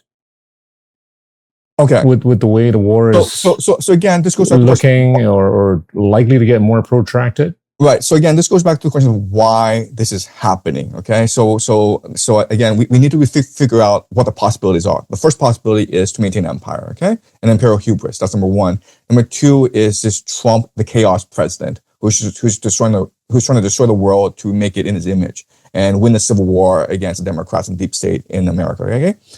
And the third thing, and this is really important, is eschatological. Okay. Meaning that if you look at the Epstein files, it makes you wonder who really controls the world. Because for the longest time, it was assumed that Epstein was this Mossad agent, and Epstein Island was a honeypot operation, and that was the longest assumption.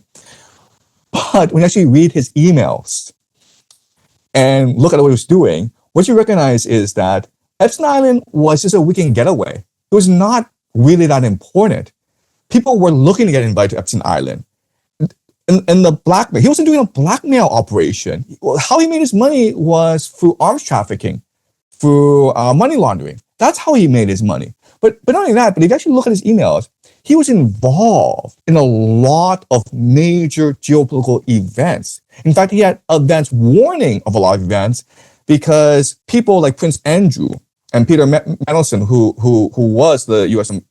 Who was the British ambassador to the United States, they would feed him confidential information. And this is only like at most half of all the emails. Okay, it's possible like it's only about 2% of the emails. So this guy was clued into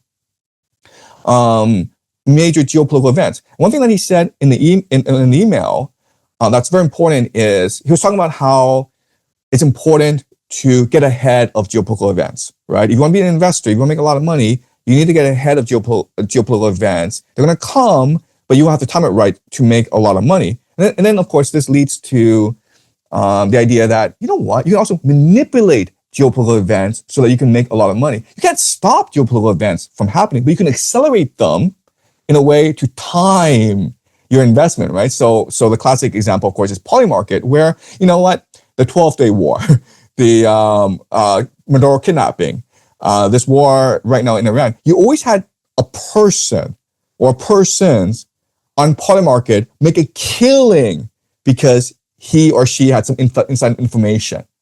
So this game is rigged. And so my point is that our idea that the nation state is the constituent body of the world is wrong. There has to be forces, organizations above the nation state that control events from above. Okay. And I would argue that these are secret societies. And who are these secret societies? Well, the Jesuits, the Freemasons, they're actually called the Rosicrucians now, okay, or the Knights Templars. But I prefer Freemasons because it's more broad. The Saponian Frankists, which today are called the Chabad Lubavitch. All right. So all these organizations are around. And they're the ones actually manipulating geopolitical events because, again, it's profitable to be able to control geopolitical events. Again, it's really important. They're not controlling how things are turning out, but they're accelerating things to their natural end in order to time their investments properly, right? So the Rothschild family said, buy when there's blood on the streets, right? Well, if you can manufacture crisis and create all this blood, then you can buy really cheaply. And that's the world we live in today. So now the question is, what the hell do these secret societies want to accomplish? And the answer is, you have to actually understand how these secret societies work and what their theology is. But basically, to put it in very simple terms, okay, they want to use the end of empire as an opportunity to usher in the end times, which will force God's hand and enable the creation of the Messianic age, heaven and earth, a one world government, which will forever bring peace and stability to the world. But first and foremost, there has to be an age of tribulation, years and years, possibly decades and decades of endless war, endless conflict, endless suffering. The economy has to collapse. A world war has to be fought. A lot of people have to die. I'm talking like 99% of humanity, by the way. I'm not talking like, like a million people. I'm talking like 99% of humanity has to die. Okay, so that is a possibility. Okay, and again, I don't know for a fact this is happening, but I'm just saying, like, we have to consider this possibility that all this is eschatological, and there are these secret societies behind the scenes who are manipulating us into these events. They're not manipulating; they're accelerating events that would happen. But a fall of empire doesn't happen in 1 year. A fall of empire takes centuries, right? So the Roman Empire was basically in decline after Augustus Caesar, but it took like 300 years before it actually went away. And it's possible, if the American Empire is allowed to just follow a natural course of history, it might be another 200 years before the actual empire collapses. But these people, these societies are like, why wait, man? What's the point of having this slow death? Wouldn't it be better for humanity if we ended this right away so that we can move into a new age of peace and prosperity? Because at the end of empire, it's painful for everyone. So it's almost like mercy, an act of mercy, where an animal is dying on the ground, right? The animal's not going to live, so just shoot it to death, man. That's like literally how they think. The world is dying, just shoot it to death so a new world can be born. There's an allegation recently that some members of the military are, calling it a religious calling for people to go to war because it's part of that eschatology that you alluded to earlier. And it's just a little concerning that, the war is being provoked on the basis of, religious calling, as opposed to the institutional or constitutional, existence of a particular country. Now, can one argue that this is a serious miscalculation then? And to the extent that we believe it is a miscalculation, it's likely to get more protracted. This is going to carry on many more than just 4 weeks, right? Or 5 weeks. It's going to get much longer than that. And I want to just find out, how protracted is it going to get? Is it going to entail potentially nuclear proliferation within the region? Look, if you just look at the eschatology, it is possible this stupid war never ends, okay? So there's a sequence of events that have to happen, okay? And they map this out.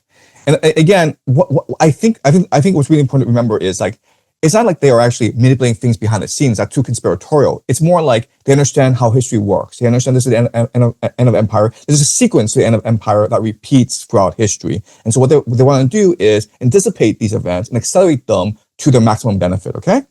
But if you look at what they have planned, this is a sequence of events.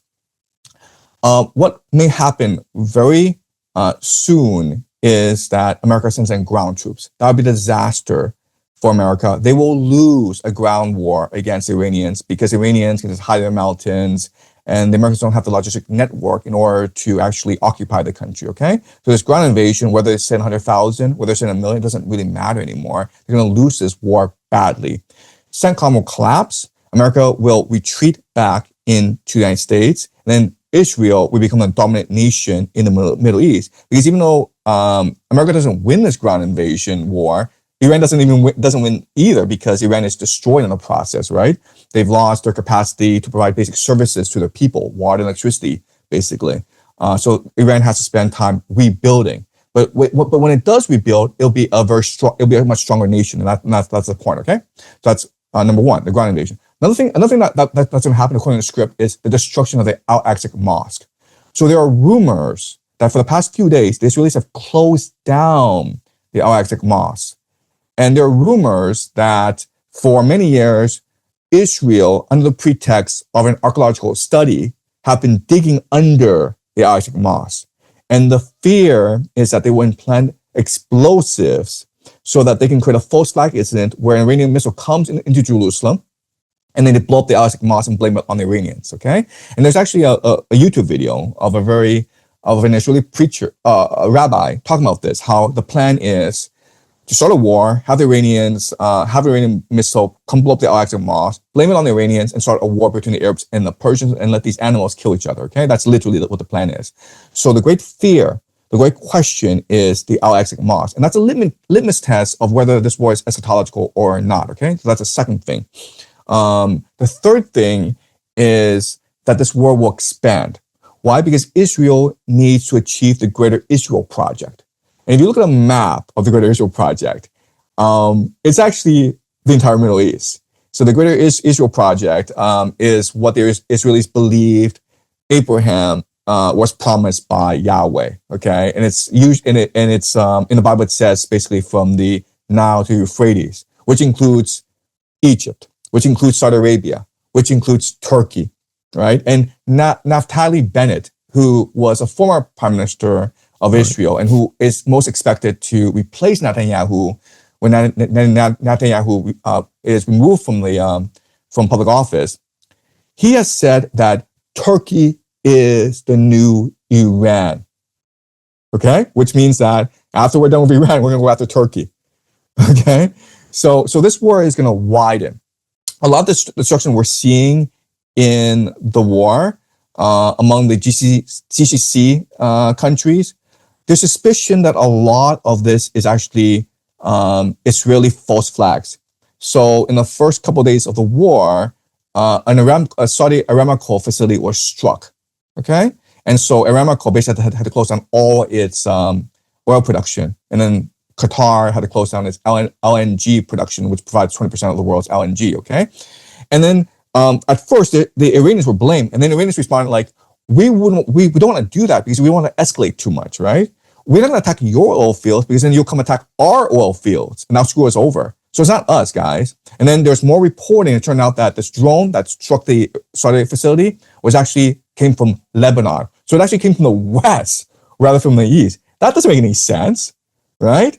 Then there are rumors that this drone that attacked Azerbaijan was actually a Mossad false flag rather than Iranians, okay? Tucker Carlson, a few days ago, said that he has sources in Qatar who told him that Qatar had arrested 2 Mossad agents who were suspected of trying to create sabotage in Qatar, okay? So it is the Israel MO to create as much false flags as possible to engineer an entire regional configuration that would benefit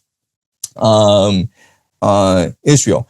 Now, we know that the Iranians are striking Israel very hard, but did you know that there are certain Israelis who are actually setting fire to their own homes and blame it on the Iranians? And it's like, well, why would they do that? And the answer is the insurance money, as well as they need to burn down Israel in order to create the Pax Judaica, okay? Right? Because there are investors who want to come in and buy up this real estate. Remember, buy when there's blood on the streets. Okay, so a lot of this is being manufactured for the benefit of transnational capital, right? So this war is going to expand, and then Israel's not going to stop until it's really conquered the entire Middle East, and it creates Pax Judaica. All right, so you have Pax Judaica. Game theory this forward. What's the likelihood this is likely to get nuclear?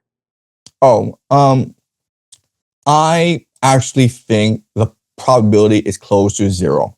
All right, so let me explain why. First of all, there's an escalation ladder.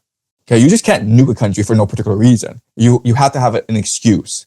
And so what the Iranians have been doing for the past few decades, and this is like really important and really strategic and really smart of the Iranians, is they've refused to ever develop the possibility of a nuclear weapon.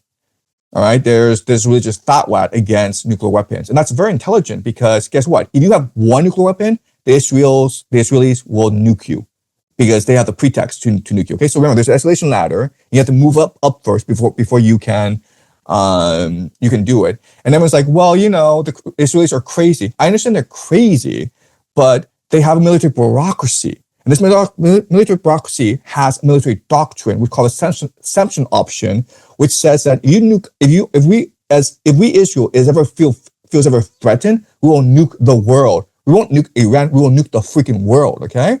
So first of all, you want to maintain your nuclear arsenal to be able to have a credible threat. But also, like, this also means that the nukes have to be used for strategic purposes rather than tactical purposes. Okay, if that makes sense. But basically, we have to remember, like, militaries are bureaucracies, and they have a doctrine, and this doctrine determines how the bureaucracy operates. And they're not really flexible in this regard. The United States has a first strike option, but every other country has a deterrence option. Okay, so that's point number 1. Point number two is that Russia is heavily invested in this war. It wants Iran to win. If Iran loses and collapses, Russia is in a lot of trouble, right? And this war, the way it's going, is benefiting Russia tremendously. Oil prices have shot up, and the Russians are laughing all the way to the bank. Sergei Lavrov have come out and said that they will support the Iranians any way they can. There's reporting from Washington Post that the Iranians are getting target intelligence from the Russians. And this is exactly what US and NATO did in Ukraine as well, right? So it's almost payback, right? So I think that as this thing progresses, Russia will slowly come in. And at one point, okay, Putin will offer Iran the nuclear umbrella, which means an attack, which means that a tactical nuclear weapon, if it's used against Iran, will be considered used against Russia. And Russia will respond accordingly to their military doctrine. So that's the second limitation. And the third limitation is people assume that the Israelis and Americans want to win this war. And according to eschatology, no, the purpose is to lose this war, right? So you would use nuclear weapons if you really want to win this war. But, if you just want to force America out of the Middle East, you want to force America to retreat from the Middle East, and you want Israel to build the Greater Israel Project, then you don't need nuclear weapons. You don't need to win this war. You just have to drag this war out. Because, it's not, the Israelis aren't going to commit ground troops. That'd be insane. It's America that's going to commit ground troops. So what it's going to be a death match between the United States and Iran, and Israel is going to sit back and laugh their heads off, okay? I mean, like they might be attacked by the Iranians, but it's American military that's going to suffer the brunt of the damage. So from the Israeli perspective, there's actually no point in using nuclear weapons. What's the likely role of a country like Pakistan with nuclear capability? Could they get unique about this? Yeah. So remember, what happened right before the war started is that Pakistan and Afghanistan went to war. Okay, and this is key because before we anticipated that Pakistan might be a wild card in this war, right? Because Pakistan is an ally to both Iran and Saudi Arabia. So during the 12-day war, Pakistan basically offered assistance to Iran. And then right afterwards, what happened, and this is key, is that Saudi Arabia and Pakistan signed a mutual defense pact, meaning that if Saudi Arabia were to be attacked, then Pakistan would have to come to its defense, primarily with the nuclear deterrence option. But now that Pakistan is in war, it doesn't have to meet any of these obligations, right? So Pakistan is trying to remove itself from the equation. But we still know that America is conducting airstrikes from Pakistani airspace. And there's concern that the Americans will fund and support the Bullocks, this ethnic group, the Balakis in southeast Iran. And they've always had ethnic conflicts with the Persians, okay? But I think that Pakistan is smart enough to stay away from this war. To the extent that the desalination plants and the oil refineries are getting hit on both sides, on the Israeli, GCC, and Iranian sides, draw the picture in terms of the economic repercussion on the Middle East and also on the rest of the world, including Japan, Korea, China, India, Southeast Asia, and the rest of the world. I mean, we're talking about tons of oil and gas flowing through the Strait of Hormuz. And, if you don't have oil, you can walk. But if you don't have water, you can't live. It's pretty existential. Right. So remember, the Arabian Desert was mostly uninhabited or had a very sparse population for most of its history, right? And so it's only really with the rise of Pax Americana that these Gulf states became extremely wealthy. They had the protection of the American military. They could sell their oil everywhere. And so this created the petrodollar system, which meant that the GCC nations could sell their oil in US dollars and recycle all this back into the American economy. And the American government would promise it military protection. And this worked out really well for decades. And it basically allowed the Gulf states to expand far beyond their capacity. Right, so Riyadh, for the longest time, was a population of maybe tens of thousands, 100,000 at most. Right, now it's in the millions. But the problem with Riyadh and other places in the GCC is that it doesn't have clean water. It doesn't have access to fresh water. It doesn't have access to food. The GCC imports about 89% of its food from overseas. These desalination plants are responsible for 60% of its water needs, and it imports its knowledge workers from overseas. Okay, so it's a ridiculous situation. It's almost like a mirage. It's a hallucination. These places should not exist. Okay, so now what this war has done is it's punctured the illusion, the mirage of this place, and a lot of it is just based on delusion, right? It's like Dubai saw itself as the new Hong Kong or the new New York City, like this financial hub for the world elite. But the precondition is safety and stability, right? And that's gone. So like, guess what? When these guys leave, they're never coming back, right? I mean, like the reality is you're stuck between Israel and Iran, and these countries are never going away. So like, you know, what's the point? So Dubai is dead. And the Iranians have really targeted the UAE, and I think that a lot of it is just this revulsion among the Islam world against the UAE as this like this den of Satan, really, right? I mean, like, what's Dubai known for? It's known for its glitz. It's known for its decadence. It's known for its corruption. So so the UAE is basically dead. But Bahrain is now suffering from the strain of revolution because this is a Shia population ruled by a Sunni monarchy, and so there are a lot of these contradictions in the GCC. So the GCC is basically dead. I mean, the GCC is a construct of American empire. If the American empire dies, so does the GCC. All right. So the only way to save the GCC is if it's able to negotiate a ceasefire between America and Iran. And the GCC then becomes the client states of Iran. And why would the Americans allow that? They would rather have the GCC destroyed, right? So I mean, it's just I mean, like I think it's pretty clear. So you think the safe haven premium has been taken out? Yeah, for the GCC countries. Yeah, I mean, well, I think what's happened is the illusion for a long time, or for good, or just for a short time. For good, because the illusion has been shattered, and once you shatter the illusion, you can't resurrect it anymore. Wow. Now, draw the picture for a post Gog and Magog world.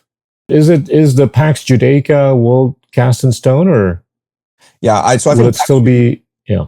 So I think Pax Judaica is pretty set. They've been planning this for like decades, okay? And this plan goes back centuries. And these are the most powerful people in the world. So they don't really care what we think. They don't really care if we know their plans. They're just going to implement it. All the pieces are in place for Pax Judaica. And so you have Pax Judaica, where Israel becomes this hub of global finance, global trade, global technology. And you're like, well, Israel doesn't have that many people. Well, guess what? They can import the labor from India, right? They can import tens of millions of people to work as laborers in this Pax Judaica. And so why is it before the war, Modi visited Jerusalem and signed all these wonderful agreements with Israel? Because what Israel wants is access to the cheap labor of India, right? And that makes sense for India because remember how China became wealthy is by exporting cheap labor overseas, right? It had an abundance of cheap labor, and then it took people from the fields, put them in the factories, and that's how China became wealthy. Now, India, because of political issues, because of logistic issues, cannot actually replicate the Chinese miracle. But what it can do is export its people overseas to become wealthy, okay? And that's what it's doing in Canada. That's what and that's what it will do with Israel, okay? So that's a plan.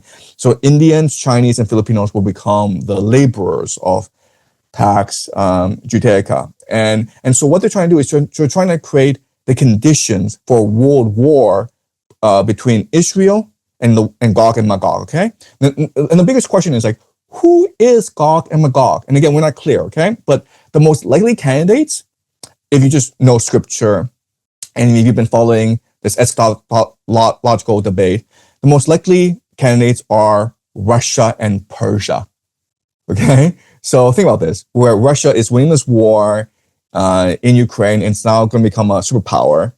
And then Iran, even though it will lose against America, it will be able to rebuild itself as a much stronger nation. And eventually, Russia and Persia will feel threatened by Israel, and this will lead to the war of Gog and Magog. So that, I think, is the general gist. But again, I mean, the thing about eschatology is that it's never that specific. It's never that detailed. It's a general framework, okay? So there will be a world war, the final war, and possibly a nuclear war. But who Gog and Magog is up for debate. Look, there are others who suggest that Gog and Magog is actually metaphorical, right? But I think these people take it literally. And I think if you take it literally, then it would be Russia and Persia. How does China look at all this? Yeah. Okay. So, or how does it fit into the picture? Yeah. So,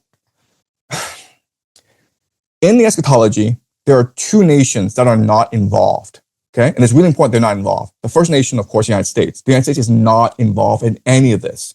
The second nation is China. All right. So let's talk about the United States. So the United States is this global empire. And the United States is not involved in this eschatology. And the United States could be a wild card because the United States could support Pax Judaica, but the United States could also support Gog and Magog. Okay, so you want the United States out of this equation. And the way you do that is you manufacture a civil war in the United States that occupies the Americans for years, possibly decades. Okay, but you have to remove America from the rest of the world and have them secluded in the Western Hemisphere. All right, so that's America. China, this is hard, okay? Because like everyone believes that China is a new superpower and the Chinese economy is certainly miraculous. But these eschatologists, they're occultists, all right? They know how the universe works. So they are almost trying to read the movement of stars. They're astrologists, trying to figure out how things come together. And no one ever talks about China. And the reason why is that in the grand order of the universe, China does not matter. China has never, ever mattered. China is a fiction of our imagination. The idea that maybe 1,000 years ago, China was this glorious Tang dynasty that was the epicenter of the world. That's just a thing in our heads. The ancients didn't know about China. They didn't really care about China. And the Chinese didn't know about the ancients, didn't know about the Persians, didn't know about the Jews, and they didn't really care. Okay, so China is actually in its own world, and it's called the Middle Kingdom for a reason, because China is its own universe, and so China does not want to get involved in this war, and China doesn't want to be part of this eschatology, and it's possible, okay, that East Asia will suffer from a series of calamities that negates its involvement in the world. Okay, so I mean, like I know it's hard to understand, okay, but the occultists don't believe China is relevant. They don't think Southeast Asia is relevant, basically. Wow. I want to go back to what you alluded to earlier. If Trump is a believer of chaos, then there's not likely to be a midterm, because he's going to use this emergency powers, right? At the rate that, midterms are at the state level, but he's going to be able to use that emergency power to basically come or veto over the state level laws or regulations. It is possible. And what's the likelihood for a civil war, which you have alluded to earlier? Again, the civil war in America is part of the eschatology. And honestly, I feel as though they're manufacturing a civil war right now. If you go back to Minnesota, right, in early January, right, when the ICE people went in, a lot of things that were happening seem overly provocative, right? So people may not remember, but before the ICE agents went in, there was a order to film as much as possible, to create as much social media content as possible. Why would you do that? That's kind of strange. You're an ICE agent. You're there to arrest criminals, right? Or illegal immigrants. But no, you have to create, social media content. And the reason why is like they're trying to draw attention to what's happening in Minnesota to try to inflame emotions. Okay. And remember, before this ICE operation, there was a movie that came out called One Battle After Another. Do you think that was an accident? Have you seen the movie? Do you Oh, really I think heard this is about it. coincidence? Do you really Oh, think this is man. coincidence? Right? And the movie, for those who haven't seen, it's about this revolutionary group who's fighting these fascists who are trying to deport illegal immigrants. And these illegal immigrants are these saints that we must protect. And these fascists, these military people, they're all demons, basically.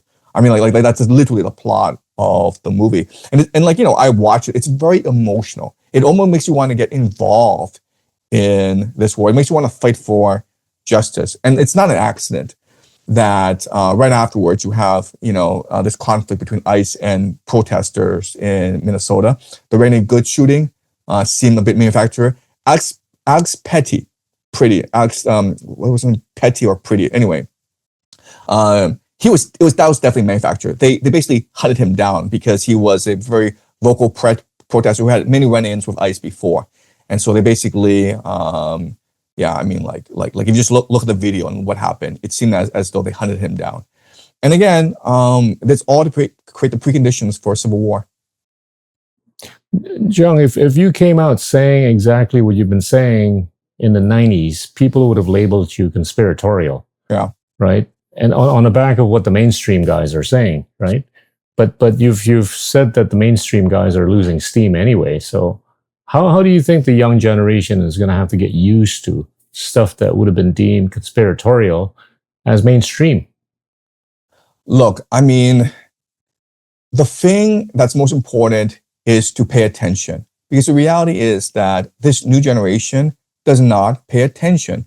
Even in school, they don't pay attention. I know, because I'm a high school teacher, and they are distracted. Their minds are somewhere else, okay? They're on social media. They're constantly distracted.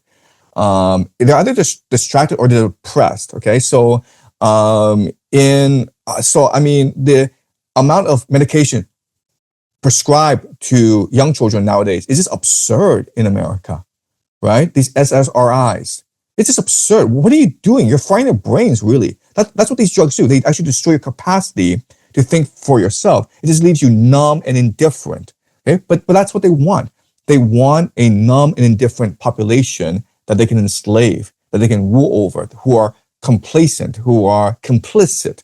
Okay? The most important word nowadays that you're taught is to be complicit. Sorry, not complicit. Compliant. Okay? To be compliant. Compliant. Yeah. Yeah. Right. And what they want is compliancy. And that's what you're taught in school nowadays. Talk. This is the last bit of the discussion. Talk a bit about what you're doing in the field of education. How do you think contemporary education ought to be like going forward? I teach the great books. Not just for China, but for humanity in general. I mean, I teach the great books. I teach Plato, Homer, Dante, Milton, Shakespeare. I mean, and what I try to do is I try to show students that the great books are a portal into the mind of the universe, into the divine consciousness.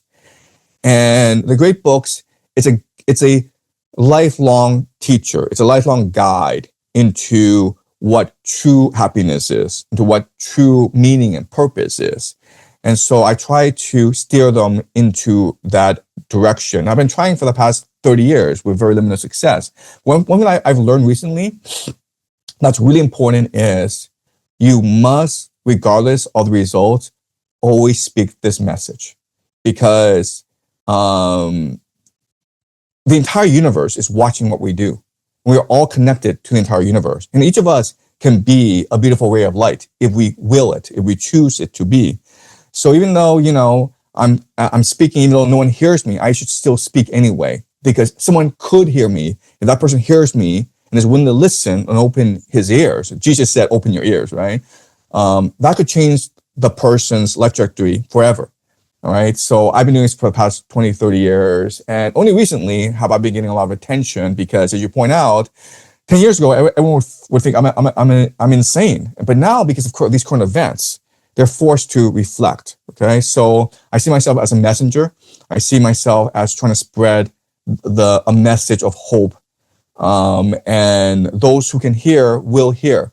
And those who cannot hear won't hear. But I have a responsibility, I have a duty to my children, to my 3 young children to speak out as loudly as possible and to spread the message to build a better world. You could be spending time at a university. Why did you choose to spend time at a high school? For me, what's most important is intellectual freedom, right? Do you work at a university? I mean, there's very little. I do. There's very little freedom in the university. I mean, you have to publish papers that conform to a certain set of values, but I mean, like, you can't really question the entire apparatus of society. You can look at some narrow issues and build on top of existing scholarship, and that will get you tenure. But if you were to like say, no, I want to actually look at things fundamentally. I want to look at things broadly. I want to look at things as they are, as opposed to as to how they should be, and really try to get into the essence of truth. You'd be laughed at university. Everyone will think you're crazy. I know, because I work with professors. Wow. I come from a place where I think the quality of teachers or teaching could be better. And I'm in a camp that believes that teachers are really playing the role of infusing imagination, ambition, and to some extent serendipity to the students, right? And I think you're a great example of that. Somebody who can actually inspire people so that they have imagination, ambition, and hopefully serendipity. What would be your message to people from the developing economies? For somebody that wants to elevate the quality of teaching, the quality of education, so that they get to be much more open-minded, they get to be much more humanist. 2 words: you matter. Okay? Don't think, oh, you know what? There's 8 billion people in the world. I'm just one person, so it don't matter. Don't think, okay, you know what? We're ruled by demons. They're too powerful.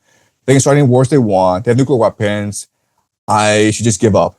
Don't think like that. Think, I do matter, right? In Hermetic philosophy, there's something called the law of cause and effect, which means that everything is interconnected. The world, the universe is watching us. And it's all interconnected in that, if you choose to be a good person, that affects everything. Okay? It's a butterfly. It's like the butterfly effect, where just by choosing to be good, you spread good in the world. So you do matter, but you have to choose to matter. Okay? You have to believe that you matter. A very important principle in the world that's very that people don't really appreciate is the idea of free will. Well, and it was like, oh, Professor Jiang, Mr. Jiang, you are saying so many controversial things. Aren't you afraid for your own personal safety? And the answer is like, no, I'm not afraid, because you have to let Satan in the door. You have to make a deal with the devil before he can punish you for betraying him, right? If I choose, I don't want to be involved in this material world, I just want to teach and be left alone, I don't want to seek power, I don't want to seek fame and wealth, that there's nothing the devil can do to you. You have to be tempted by the devil first and foremost, okay? And I choose to live a life of enlightenment, wisdom, and virtue. And I'm having a huge impact because of my choice. And before, I was a nobody. Before, I was just a random high school teacher in China. And there are like millions of random high school teachers in China. But because I choose to exercise my free will, to speak up, because I choose to matter, I am having influence in the world. Okay, so everyone does matter, but you have to believe that you matter, and you have to fight to matter. And that really means about waking up and opening your mind to new possibilities and educating yourself. That is the future that we have to fight for. Why do you think the world, or even the universe, lacking in love?